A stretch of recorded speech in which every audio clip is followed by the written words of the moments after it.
So meron tayong viewers mga idol na mayroon daw siyang biniling mixer na F7 tapos dalawang amplifier. Ang isang amplifier niya ay para sa kanyang sub, tapos yung isang amplifier niya para sa dalawang mid-high niya, no? So para daw ang setup na may kasamang microphone. So dito idol, lalo pag gumagamit tayo ng mixer, tapos gamitan natin ng microphone, mas okay idol na mag-output tayo ng ating dalawang amplifier sa ating main output. Pwede natin gamitin yung left and right channel ng ating main output. Kasi idol, pag halimbawa yung ating auxiliary dito ginamit natin sa ating pang low, tapos yung main output natin para sa ating pang mid high. So pag mayroon tayong microphone na ginagamit dito, dapat yung microphone volume natin dalawa din. Kung halimbawa yung ating microphone naka-input dito sa channel 1, so pag ang ating auxiliary para sa sub, tapos yung mid high natin ay sa main output, pag nag-volume tayo dyan, dapat dalawa. Dahil pag itong feeder lang binolium natin sa ating microphone, magkakaroon lang ng microphone sound yung ating main output. So yung ating auxiliary wala, hanggat hindi natin na i-volume itong auxiliary niya. So medyo malilito tayo pag once na gumagamit tayo ng microphone, lalo pag ganyan, maliban na lang idol yung ating microphone ginagamit natin sa ating source. Kung halimbawa yung ating source ay DVD, okay yan. Kahit naka-auxiliary yung ating sub, tapos naka-mid-high yung ating main output, okay yan. Basta mayroon tayong DVD player na mayroong microphone input na doon tayo mag-mic input, pwede sa kanyang connection. Pero kung dito idol, na mixer lang, at saka dalawang amplifier, tapos ang gagamitin natin na source ay cellphone man, so mas okay na gagamitin natin dito yung main output ng ating mixer. Ito na lang gagamitin natin sa ating dalawang amplifier. So mag-i-input tayo dyan ng dalawang channel sa ating mixer. So pwede natin mabukod dyan yung low at saka mid-high dito sa bawat channel ng ating mixer. So katulad nito, dahil yan ang viewers natin ay dalawang amplifier at saka isang mixer, tapos kasama sa microphone ng setup dito sa ating mixer, main output lang tayo. So dito muna tayo sa ating main output, So gagamit lang tayo ng connector na ganito.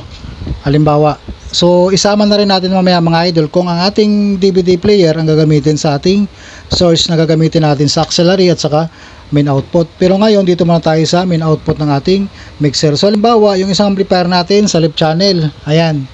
Tapos ito sa isa nating amplifier. So, input natin dito sa baba nating player, audio input or selector natin. Ito din yung pangalawa nating connector. So right channel lang din siya. Ayan. Tapos dito sa pangalawa nating amplifier.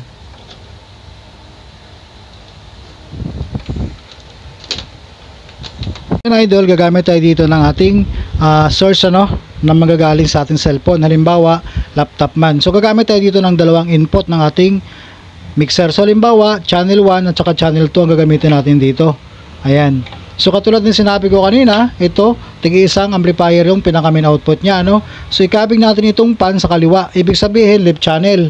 So gagawin natin halimbawa, pang low, so ititira natin dito ang low, ibaba yung pinaka-mid-high niya. Tapos yung right channel, itong channel 2, yung pan naka-right channel. Kung gagamitin man natin siya pang mid-high, yung ating right channel, so ibaba natin yung low, at saka ititira natin yung mid-high. So ngayon dito idol, pag gumagamit tayo ng microphone, halimbawa yung microphone gagamitin natin sa channel 3, channel 4 or channel 5. So pag ginagamit natin ito, yung ating microphone sa channel 3, so pag nag-volume tayo dito ng feeder, basta naka-volume itong pinaka-main output natin, tutunog yung ating dalawang amplifier. May kakaroon ng signal yung dalawa nating amplifier dito dahil nasa main output tayo nag-connection. So pag nag-volume tayo dito ng ating microphone, dalawa ang magkakaroon ng output ng ating amplifier, left and right channel. So ang paggamit naman dyan idol, ito lang yung pinaka-effects nya, i-volume natin ito, tapos yung pinaka-main effects natin dito sa main volume katabi ng ating main volume feeder, tapos itong repeat at saka delay, magpa-function na yung ating microphone dyan. So yan ang pinagkaiba idol, pag naka-main output tayo, naka-connection sa ating dalawang amplifier, sa volume pala ng feeder natin, magkakaroon na ng output yung ating microphone dyan. So ganito, naka-microphone yung ating channel 3. So dito ngayon tayo sa ating source. So pag biniliman natin itong channel 2, right channel lang ang magkakaroon ng output dahil naka-right channel itong ating pan. So pag biniliman naman natin itong channel 1, magkakaroon ng output yung ating left channel dahil naka-left channel yung ating pan. So papasok yung ating low, ito naman sa ating mid-high. So pag pinagsabay natin yan, sabay na magkakaroon ng output yung ating dalawang amplifier dyan. So dito kasi idol, hinabol natin yung pinaka microphone niya, no,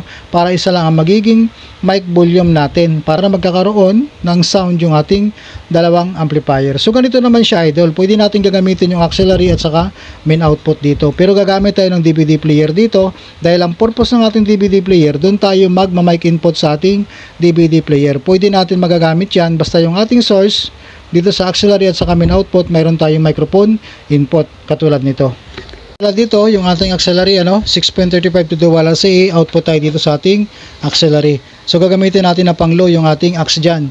Tapos itong ating main output, ito dual 6.35 to dual RCA, gagamitin natin ito sa ating main output, left and right channel, ayan, gagamitin naman natin ito sa ating mid high. So ito yung connection natin papunta sa ating amplifier na gagamitin natin na pang mid high. So audio input lang din siya idol. Lahat ng ating connection na manggagaling sa ating mixer, audio input lang papunta sa ating amplifier. So katulad nito idol, ito na yung output sa ating auxiliary, ito na yung ating main output. Pang mid high itong main output, pang sub itong ating auxiliary. So katulad nito, halimbawa gagamit tayo ng DVD player dito para sa ating source.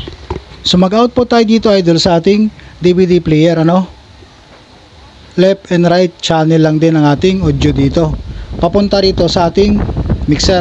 Ito idol, pwede tayo mag-input dito sa ating 6 and 7 mono left at saka mono right, pero dito tayo mag-input sa ating channel 1 at saka channel 2 ulit, dito tayo ulit mag-input ng ating source para mabukod natin. So katulad nito, itong pan, igitna na lang natin yan, wala na lang konektado ditong pan, nakagitna lang yan para maging balance yung ating setup dyan. So itong ating mid high at saka low, so maintain tayo dyan. Yung ating naka channel 1 para sa ating low, yung pinaka channel 2 natin para sa ating mid high. So yung pan natin nakagitna yan idol, So dahil yung ating main output dito, gagamitin natin sa ating pang mid high, so ang bubulyoman natin dyan, itong channel 2. Pag binulyoman natin itong feeder, ibig sabihin, ang tutunog dyan yung ating mid-high nandito sa main output natin. So ang channel 1 natin ginamit natin sa ating low, so dahil naka-auxiliary, so sa auxiliary tayo dito mag-volume, ayan, para magkaroon ng output yung ating auxiliary. Pero dito idol,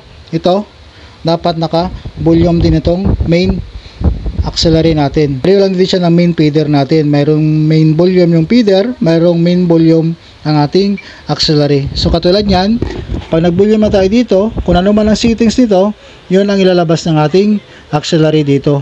Itong feeder para sa main output yan, kaya auxiliary tayo dito mag-volume. So limbawa, yung ating microphone, dapat naka-input ito sa ating DVD player. Para yung ating auxiliary dito at saka main output, magkakaroon ng ating output ng ating microphone dahil yung ating input nasa DVD player natin. Kapag sa DVD player tayo nag-mic input idol, kahit mapa-auxiliary man yan o mapa-main output, yung ating amplifier dyan, magkakaroon ng microphone signal. Kahit naka-auxiliary man yan at saka main output dahil dito sa ating source tayo nag-mic input ng ating microphone. So, dito kasi tayo idol sa ating mixer, na pag ganito, naka-auxiliary at saka main output yung ating connection dito, dapat dalawa din na magiging volume ng ating microphone. Kasi yung feeder sa main output, auxiliary naman dito sa ating ginawang pang sub. So ganoon lang siya idol, yan ang pinagkaibahan ng naka main output ang lahat ng connection natin at saka naka auxiliary at saka main output para sa ating sub at saka mid high. Pero kung may isa tayong mixer, pwede yan idol. Ating DVD player, halimbawa, yan ang mixer na una. Tapos pa nag-input na tayo dito sa pangalawa, wala na tayong gagalawin dito. Ating monitor, doon na sa una nating mixer.